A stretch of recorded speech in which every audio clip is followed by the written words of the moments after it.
আসসালামু আলাইকুম রহমতুল্লাহি অবারাকাতু।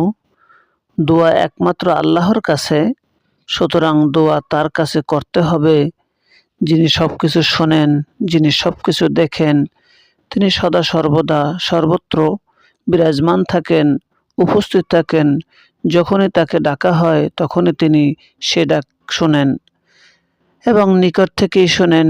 তিনি গর্দানের শাহরাগ থেকেও নিকটে। আলহামদুলিল্লাহ। এক গভীর সমুদ্রে মাছের পেট থেকে ডাক দিলে তিনি শোনেন। ২ নমরুদের অগ্নিকুণ্ডের ভিতর থেকে ডাক দিলে তিনি শোনেন। ৩ তুর পাহাড়ে গিয়ে ডাক দিলে তিনি শোনেন।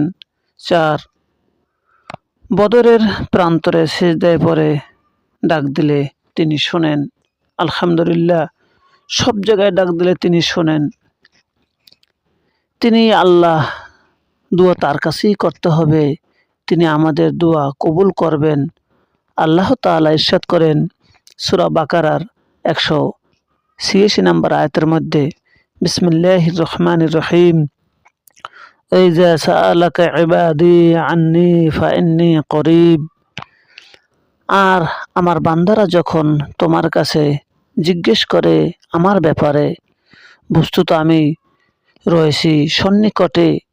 যারা প্রার্থনা করে তাদের প্রার্থনা কবুল করে নিই যখন আমার কাছে প্রার্থনা করে।